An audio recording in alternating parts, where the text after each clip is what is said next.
If your job at a healthcare facility includes disinfecting against viruses, you know prevention is the best medicine. And maintaining healthy spaces starts with a healthy cleaning routine. Grainger's world-class supply chain helps ensure you have the quality products you need when you need them. From disinfectants and cleaning supplies to personal protective equipment, so you can help deliver a clean bill of health. Call 1-800-GRAINGER, click Grainger.com, or just stop by. Grainger, for the ones who get it done. No, not now. That sounds like it's gonna cost you. I know what to do. I'm going to CashNetUSA.com. I can apply in minutes, get an instant decision, and if approved, I could have the money in my account as soon as the same business day. When you need money fast, be the hero. Go to CashNetUSA.com to apply for the money you need now. The exact timing as to when your loan funds will be available will be determined by your banking institution.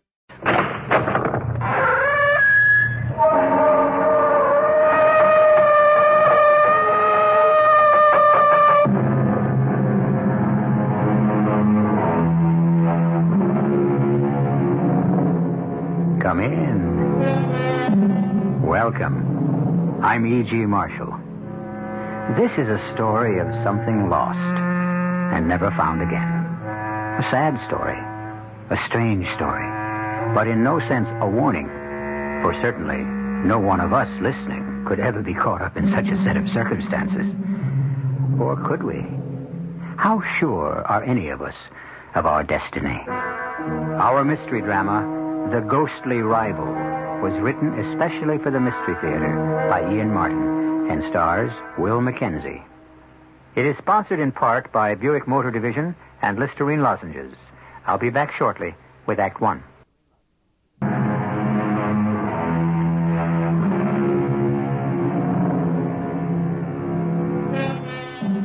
The crumpled remnants of the car are now a dying sheet of flame.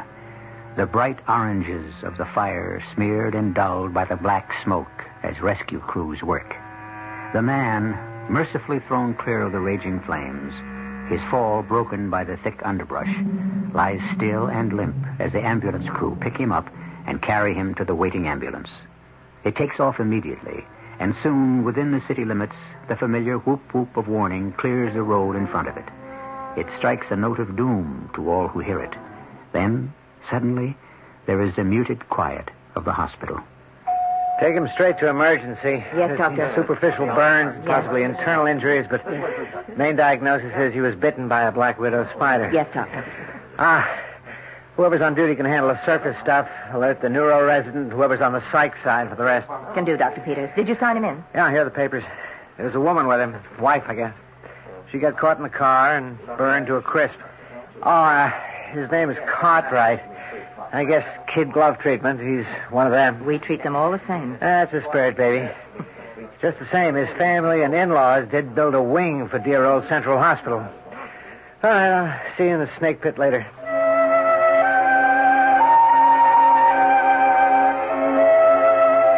Dr. Peters? Oh, yes, Dr. Mathias. You put in a call for me? Yes, Doctor. I got an accident case. No sweat, minor contusions and burns, but there are complications. Involving a psychiatrist? This one may involve half the staff. First off, the guy was apparently bitten by a black widow spider. What? How do you know? Well, he was conscious when we brought him in. Told us himself. He got thrown clear of the car. He was the lucky one. Oh, there was someone else with him? Yes, Doctor. His wife. Totaled with the car.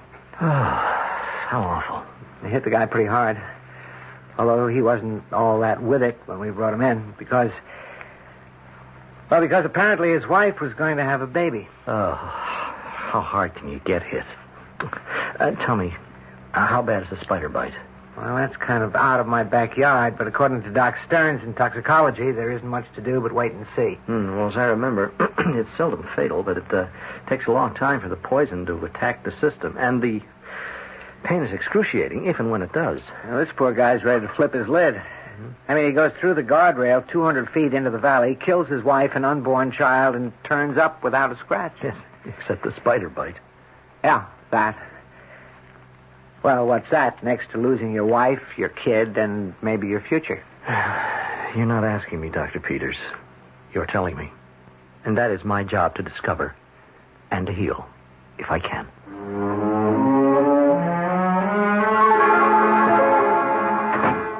Good day, Mr. Cartwright.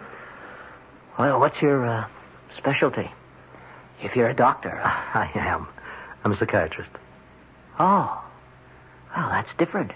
No, not really. Just another phase of medicine. I hope not. I mean, I hope enough different. I've been wanting to ask for someone like you. I've got to talk to someone who might possibly understand. Understanding, I can't promise you absolutely. But, well, at least I listen well. The best I can ask for. No one will believe me. I am trapped as thoroughly as that horrible thing in the bottle I let escape. But I have to keep hoping that somehow I can find escape, too. Well, let's see if we can't begin by making a start at it, at least. How open is your mind? Well, I don't know. It's pretty open, I should hope. You know who I am. You were admitted to the hospital as Thomas Cartwright III. That's who I appear to be. Have you ever heard of a Terry Connolly who is buried in the graveyard behind St. Stephen's and whose headstone reads, born 4/29/51, died 8/16/73? Well, should I have? Yes. Because that's who I really am. How do I answer that? You consider yourself already dead? Condemned. Why? Because I sold my soul. Oh, that's rather a wild statement. You mean like Dr. Faustus to the devil? I mean like that. Oh, and I hope by all means you're going to tell me about it. You still think I'm Thomas Cartwright III? Well, to all intents and purposes, plus your public identity and all the private contents of your wallet, and also your wife's identification, of course you are. I couldn't possibly be Terence Conley, could I? No, I don't even know him. Then may I introduce myself? Not my outward appearance, but what lives within the outer shell. Suppose I accept that claim. Can you prove it? Can you listen to a sort of complex story? You have the floor. Okay. Let's start it this way. You're looking right at me. Now, I'll even give you a better opportunity. I really don't think you should get out of bed. No, I'll get right back in. Now, I'm standing. How do I look? Oh, young man in his early 20s. A little bit overweight. Brown eyes, dark brown hair, slightly receding, and some evidence of dissipation. Height about 5'10", isn't that? It'll do. 2 years ago, I had blue eyes and sun-bleached hair. I was 6'1", 185, all muscle. Here, I'll show you. In my wallet is... Yes, this was the last snapshot I ever had taken. Laura took it. You see? Well, this would be the Terry Conley that you mentioned, hmm? That's right.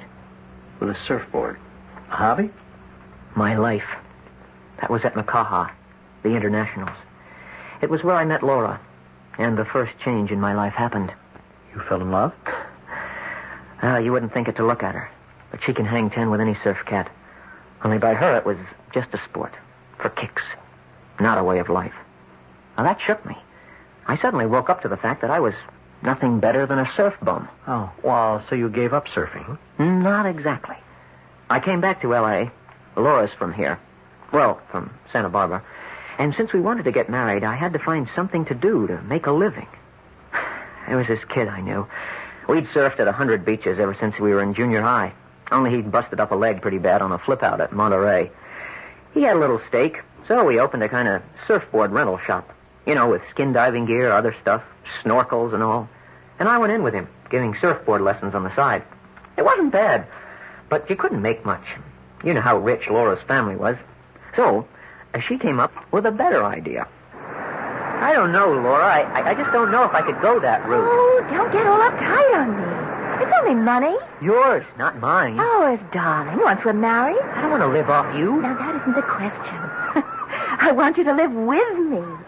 And I also want to be supported in somewhere near the style to which I am accustomed. You're not going to be able to do that being a half-baked beach boy. Oh, thanks for the way you sized me up. Oh, there's no big problem, Terry. Let's be practical. You got your college degree and decided to take a year off because you wanted to prove there wasn't a wave that swept in on any shore you couldn't master. But you said yourself, after Spud got all busted up, you'd bought it. You want to be a doctor. Okay. You've had pre-med.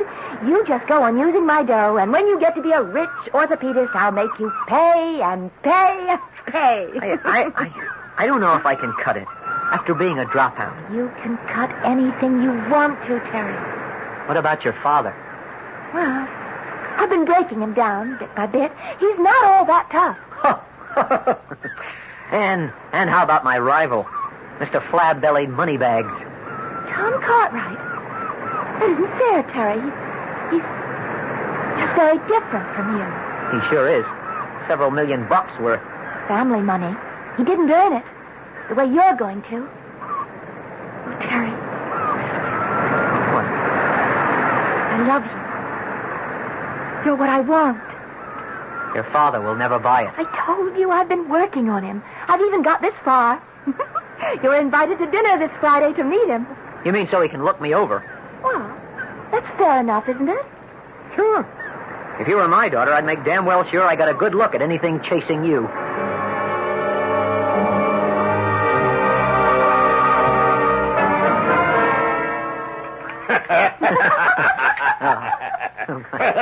That's good one, young fella. I'll have to remember it to liven up one of our board meetings. Oh. Well, you can put the brandy and 2 glasses on the table, George. And, Laura, Yes, Daddy. why don't we have coffee out in the solarium? There's still plenty of light to admire the view. All right, I'll have George set us up there. And, all right, now, you go along, Superintendent, will you, dear? Mm-hmm. I think Terry and I have a couple of words to exchange. Okay, Dad, but you won't be long, will you? Oh, no. I'm the only lady for the gentleman to join. No time at all. Well, you'll have some brandy, Terry? Oh, I'm not much of a drinker, sir. How much? Beg pardon, sir? Well, you heard me. How much to what? To get out of my daughter's life, leave her alone. Marry the kind of man I think she should. Someone with plenty of money. Well, it should be one of the requirements. One that you don't have. I've got a better one. She loves me. I don't know. Out of sight, out of mind. Now, how much, Mr. Beach Boy, to take your bedroll and go follow the waves instead of the most precious possession I have? How about a nickel? I don't understand you. It's obvious how cheap you consider me. I thought I'd just keep the price in line. Okay. I'll score you one for guts anyway. But it won't help you. I know who I want Laura to marry, and so does she, and that's the way it will turn out. You may be in for a very unpleasant surprise. I doubt it. I offered you money to get out of your own free will. And it'll probably cost me less to have you removed, if that's the way you want it. You've got to be kidding. I don't make jokes. Let me put it quite simply, Beach Boy. If you don't bow out gracefully, I will make certain arrangements to have you, if you'll excuse the expression, rubbed out. I'll give you 24 hours to think it over.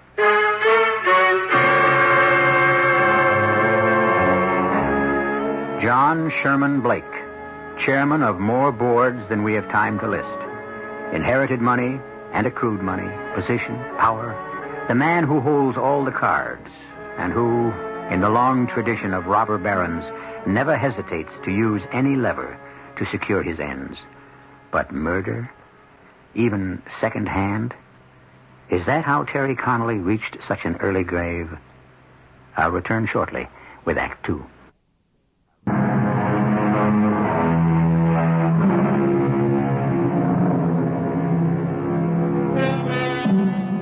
For a moment, as though exhausted, the pale young man in the hospital bed has shut his eyes, leaning back against the pillows. Dr. Matthias, the psychiatrist, eyes him carefully and then speaks quietly. Perhaps, Mr. Cartwright, we should let you rest for a little while before you continue. Rest, Doctor? I haven't known any rest since... Oh, since the night you were telling me about? Yes. I didn't go out to the solarium to have coffee. With Mr. Blake's ultimatum facing me, I went straight for my old beat-up car and took off. I had to think, clear my mind. Best place for me to do that is riding a wave. So, I headed for the beach. I always keep my gear in the back of my bus. The nearest beach was Old Deep Six. Unless you had an attack of the crazies, nobody rode the junk that came in there. Rocky bottom, narrow reefs on both sides, and a crisscross that really chopped up the rides. Well, that suited me just fine. I wanted to risk my neck. It might be the answer. I took a heavy board because the wind was high, paddled myself out over the breakers, and waited for the big one. I saw a Hummer coming. I waited, then I raced to stay ahead of the crest. She broke pretty, then it happened. Hit back. A rip current broke her wide open. She collapsed on me, driving my board the Lord knows how high in the air and grinding me down and under, rolling and tumbling until I hit my head and went out like the light above me over the sea, under which I was buried.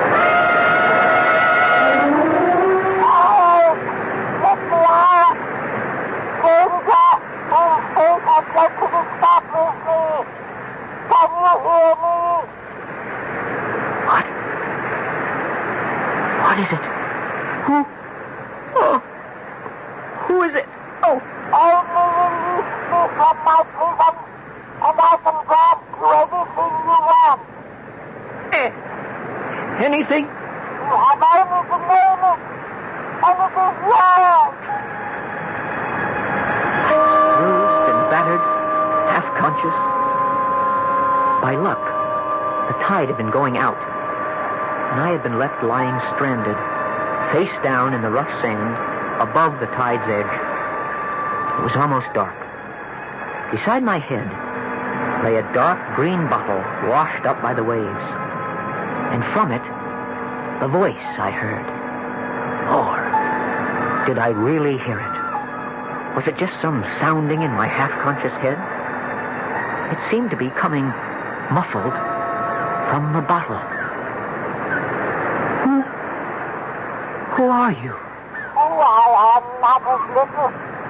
What I can effect if you free me is another matter. You're inside the bottle? Yes. But I have no power.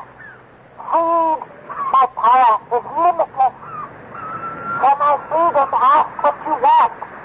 Power, honor, fame, knowledge, riches. On what condition? I ask none. Are you sure? Or are we just kicking around the old Faust dream? Your freedom for mine. I said there were no conditions. Open this battle and let me out, and I'll grant you whatever one wish you desire. Okay. You got it. It's only a dream.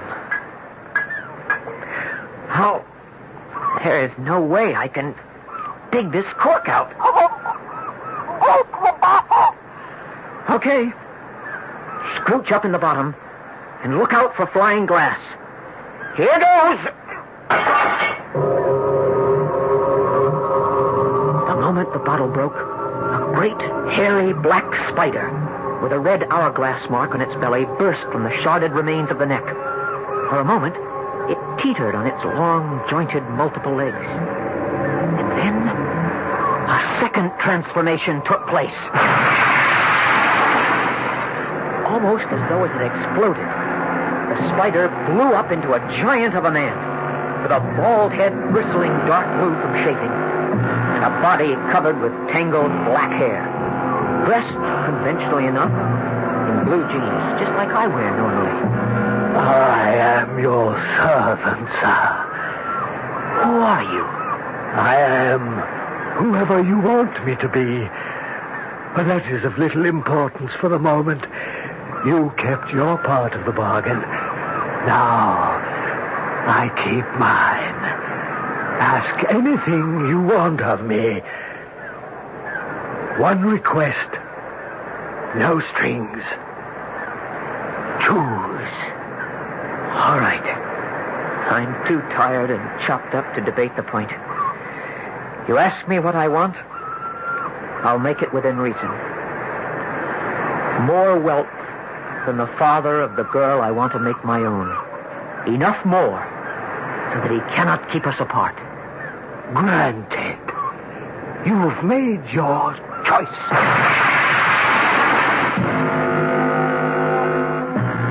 I had the feeling of having been asleep for a long time when I woke up. Without remembering why, I had this idea I should be hurting all over. But it wasn't like that. I felt like I was floating on a cloud. The bed, if it was a bed, didn't support me. I just sort of hovered in space by myself. I didn't want to open my eyes. I didn't want to come back to reality. This was too plush, too out of this world. Very slowly, I opened my eyes. Good morning, sir. Would you like to breakfast or bathe first? Who are you? Oh, dear. Mr. Cartwright had a big party last night. I've got a headache, like someone hit me with a sandbag. That's right. You have a bruise on your forehead. Would you want ice? No. I just want to know where I am. At home. In your own bed. That's crazy. I don't feel that way. I don't belong here. Now you do. Huh? You made one request to be richer than the father of the girl. Now you are. Wait a minute. My first question was right. Who are you? We met last night. You made a request. It has been granted. A few hours ago, it was recorded in the book that Thomas Cartwright III died of a sudden, massive, unexpected heart attack. At the same time, a young man whose main interest was surfing was the victim of a drowning accident on a nearby beach. Your body lies there among the debris of the tide. In this bed is the body of Tom Cartwright, miraculously recovered from a vascular and cardiac accident. And within the shell of the body, within its cocoon, not Tom, but Terry, lives on. Thus, I kept my promise. How can I be what I'm not? Who is to know the difference? Oh, to begin with, I never saw this Cartwright guy. Rise, master, and look at yourself in the dressing room mirror, or even the full-length glass. Here, on the closet door. I don't think I want to look. Sooner or later. Better now, when we're alone. I'm on my feet. Oh, Lord. Everything has changed. Is that really me? That is what you asked to be. Richer than the father of the girl you wished to own. But I didn't ask to be someone else. I don't even know the man. How can I take his place? Let me arrange that, master. But you can't be with me every moment. Don't I have a business? Go to work? Most fortunately, you're now on vacation. Most of it you plan to spend on your boat. You have few social engagements, except, of course, tonight. Tonight? Yes. Tonight, you're dining with Mr. Sherman Blake and his daughter. I was ripped apart at the thought. To sit at dinner again with Laura and her father. This time, what would you call me? A half-man or a double imposter? How could I carry it off? And yet I knew I couldn't refuse the invitation. Laura, I know it's not an easy evening, but life must go on. George, I think some more wine. No, not for me, thanks. I'll skip it, too. Dear me. Well, what can I say? The least the better, Daddy. As you wish. A terrible accident. Yes, it was so wasteful. A fine young man. Why would he take a chance as he did in that riptide with such broken surf? Maybe you could answer that, Daddy. Me? When you shooed me out to set up coffee, what did you say to Terry? You touted him off. You made it impossible for him to even think we could ever be... Excuse me, I'm sorry about that, Tom. Oh, nothing to be sorry about. I understand. You do? Yes, sir. With your permission, sir, I'd like to talk to Laura alone. Well, yes, by all means. I hope you can bring her back to her senses. You know you have my blessing. Yes, sir. I know.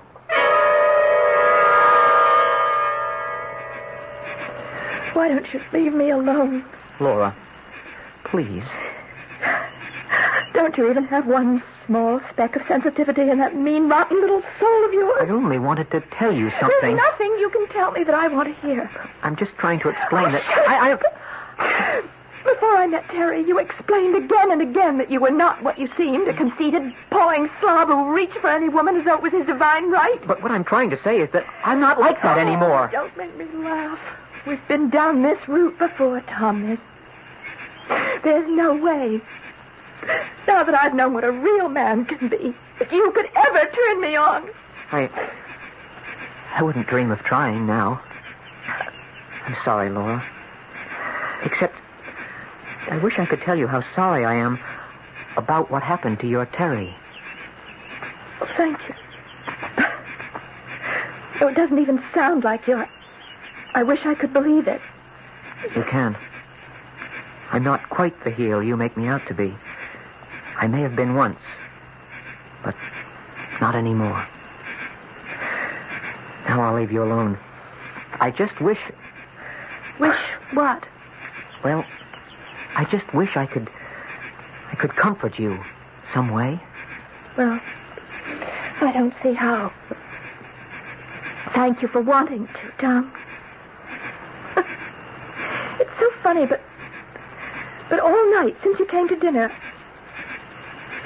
there does seem to be something different about you. I don't know what or why. Because I have changed, Laura. Give me a chance to prove that. With time, I think you'll find I'm not the hopeless case you've written me off as. I had found out two things. The first, that Terry Conley was dead.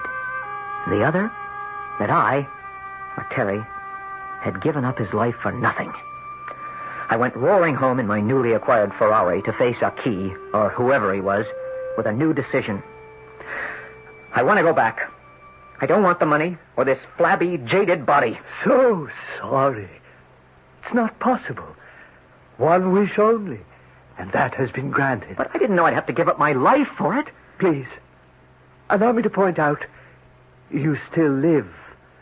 Only outward identity has changed. It's the same thing. As long as I seem to be Tom Cartwright, the girl I want and love won't look at me, won't have anything to do with me. Patience, Master. You will see. All will turn out right. It is written, you will be married. Now, I must leave. If you need me again, go to the sea and find the bottle again.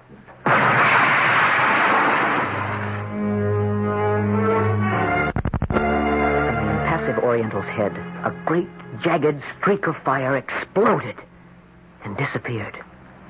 I realized that I had not been talking with Aki, but with what? A minor demon. Or the devil himself. What did it matter? He had brought me to where I was. And where was that? Was I dead? Was I alive?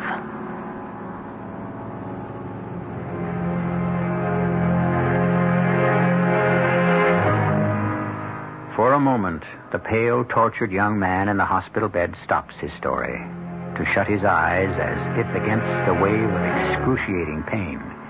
The psychiatrist, listening to him, is tempted to react compassionately, but for the moment he waits. The pain may be less physical than mental. And the harrowing story is not yet ended. I'll return shortly with Act 3. You've worked hard to get where you are, and now would be a very good time to give yourself a little pat on the back in the form of Buick Electra, a car filled with room, luxury, comfort, the perfect place for you and your free spirit to get together. Buick Electra. Think of it as recognition for a job well done.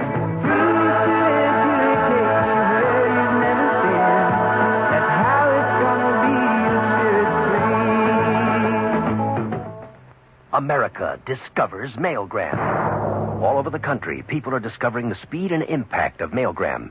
Here's what airline stewardess April Rivkin told us. April, how did mailgram help you? Well, one day they were going to lay off no people, and the next day it was 300 people. Literally, this is the way it went. They were just sort of hedging the issue. And I kept thinking, well, somebody must know. So I sent a mailgram to the chairman of the board. Now that's a direct approach. What happened? I was amazed how my mailgram got through. And a few days later, somebody called me and said the chairman of the board got your mailgram and asked me to respond to it. And I thought, well, I'm off the hook. I've been talking with April Rivkin. She's one of millions of people who are discovering that mailgrams get through to people and get results. It's easy to send a mailgram. Just call Western Union's toll-free 800 number anytime, day or night. Mailgram, impact of a telegram, at a fraction of the cost. Oh, do I love my legs? I do. Do I love my legs pantyhose? Legs pantyhose have memory yarn. Memory yarn stretches out and remembers to stretch back. That's the memory in legs memory yarn. I can walk, I can jump, I can bend to touch my toes.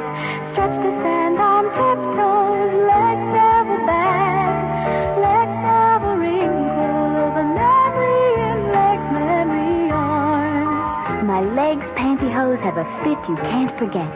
A stretch you won't believe. Comfort beautiful. That's the memory in legs memory yarn. Oh, do I love my legs? I do. You'll love Legs pantyhose, too. And if for any reason you don't, we'll refund your money or send you a replacement, whichever you prefer. That's the You'll Love Our Legs guarantee. Oh, I love my legs, I do. Get on at the Legs Boutique.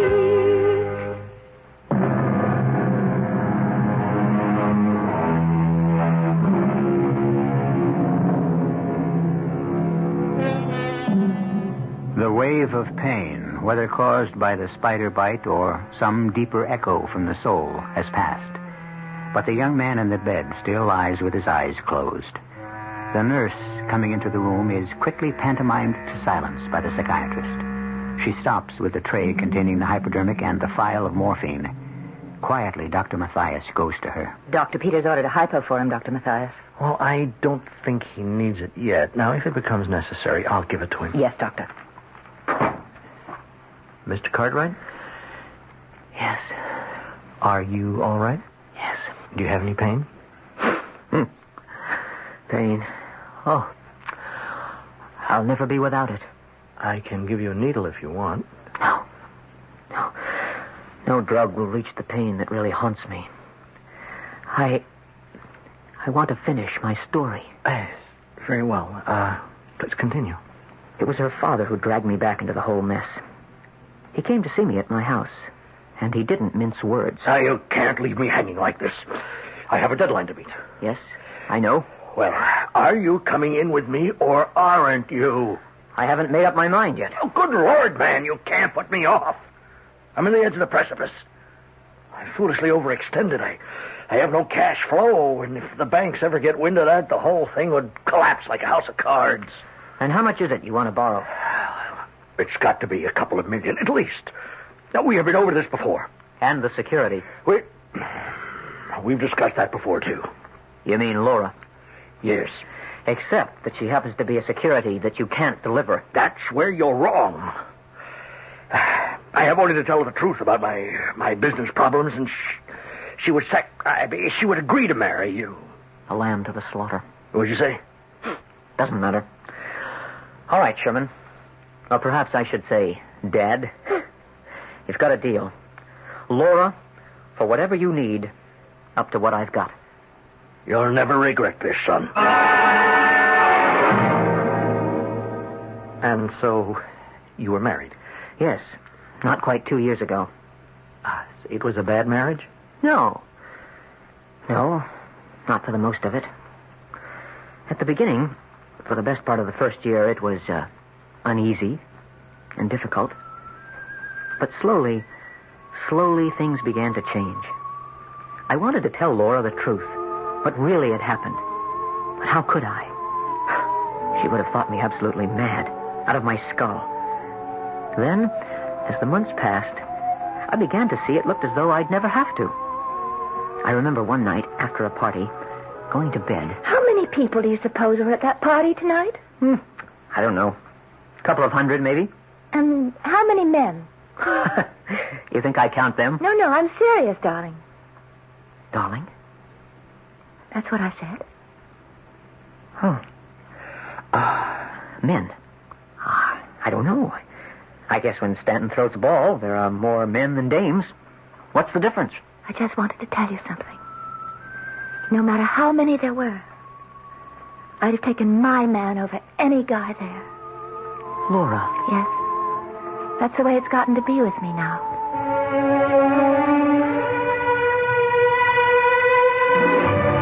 That was the beginning of our whole new relationship. At first, I basked in it, gloried in it, ate it up. And then... Yes, Mr. Cartwright. And then? And then another crazy thing was happening inside. Can you imagine a man being jealous of himself? I was two people in one body, both of whom loved the same woman. One was dead, except his soul lived on inside this body. Who was it Laura really loved? Me, Terry, the scatterbrain, the live-for-the-moment guy?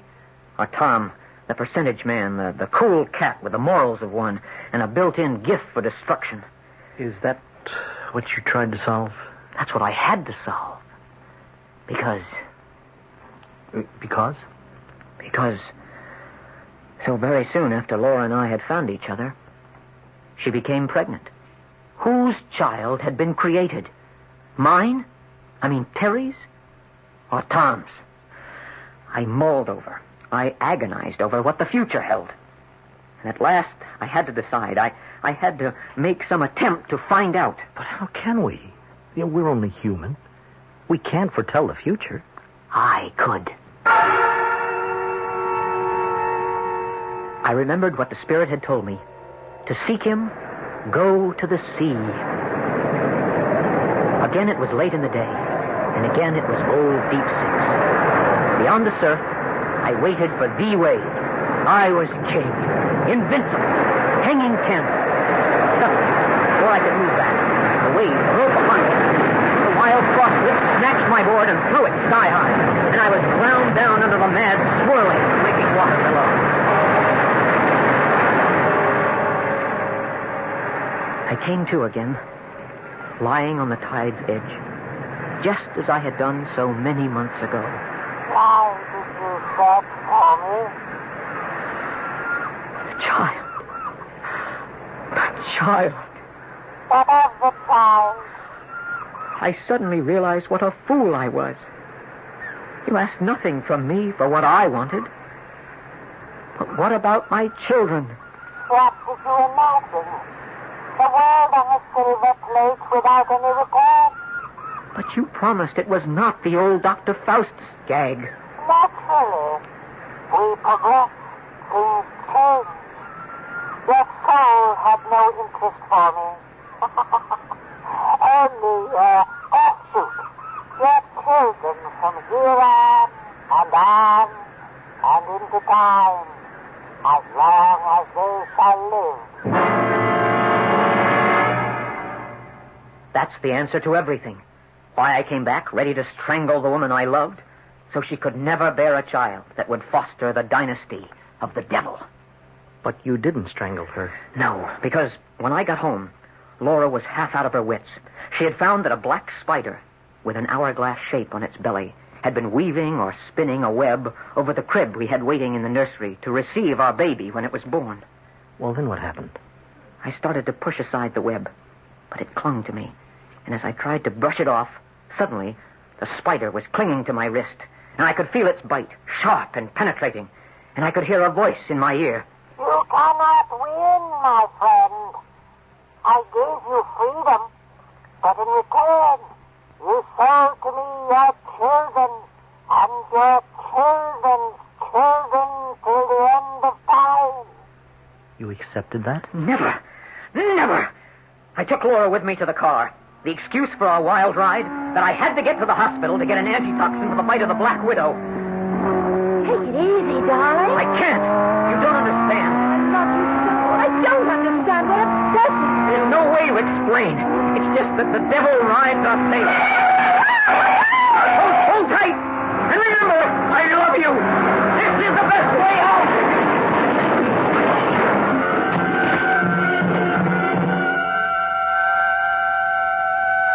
So, you remember. You know that Laura is, Is dead. Why not me? What was I saved for? It's a question that can't be answered. Oh, yes. I see now. It's all clear. You. What? In another form. The Antichrist. The enemy. I can do nothing else. Mr. Kite, I can kill you! Yes, I can! I mean, I want to help you. Okay. I don't need any medicine for me to handle this.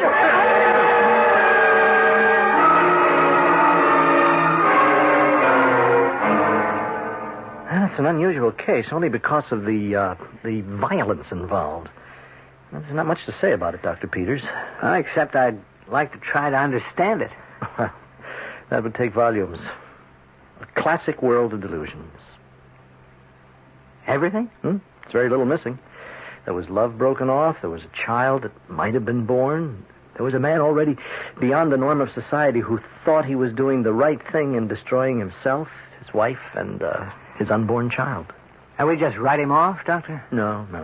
We write no one off. We probe as much as we can. We try to resolve what we can. There's still cases beyond all our knowledge, and someday, we may solve them.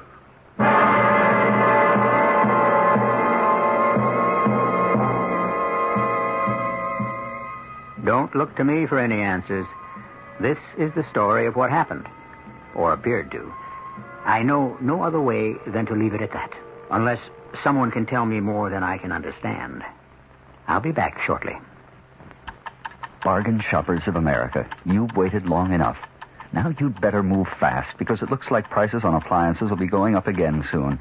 Before they do, get to your Whirlpool dealers, where you'll find some of the hottest deals in town.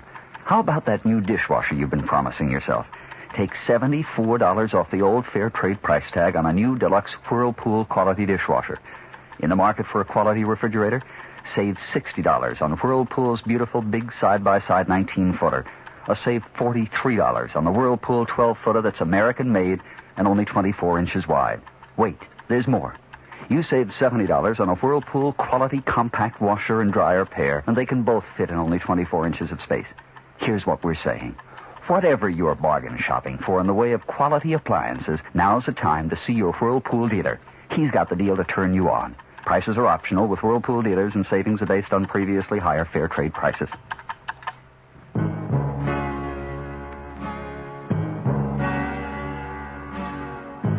Someday you'll own. Someday you'll own. Sooner or later you'll own General's. Ready for winter, General Tire is, with a complete lineup of snow tires that spells winter traction values. Now you can get General's fantastic radial snow tire, the famous dual steel gripper, for as little as $43.95. That's for the size BR7813 tubeless white wall, plus $2.16 federal excise tax. You'll also find low prices on the glass-belted General Gripper 780 and the General Winter Cleat. So whatever your snow tire needs, you'll find great values now at General Tire. Sooner or later you'll own General's. Sooner or later you'll own General's. The new Lowe's Monte Carlo Hotel is alive with life. Watch the Grand Prix from your terrace. Dine on international cuisine in 5 restaurants. Enjoy international stars in the Folie Russe Supper Club. That brochure, sir. Play roulette at the only in-hotel casino on the Riviera. For reservations at Lowe's Monte Carlo, call 586-5099 or the Lowe's toll-free number in your area. Lowe's Monte Carlo Hotel.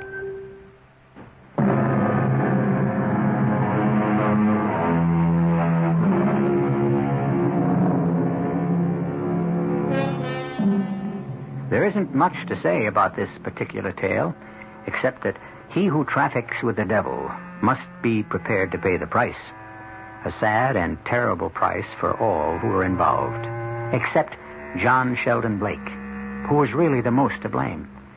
He was the only one to survive, since Tom Cartwright, or whoever he truly is long since committed to an institution. John Sheldon Blake is also committed to an institution, except that he remains free. Funny how the establishment has a habit of winning. When come right down to it, they're the ones who are really mad. Our cast included Will Mackenzie, Marion Seldes, Robert Dryden, and Earl Hammond. The entire production was under the direction of Hyman Brown. Radio Mystery Theater was sponsored in part by your Singer Sewing Center. This is E.G. Marshall inviting you to return to our Mystery Theater for another adventure in the macabre. Until next time, pleasant dreams.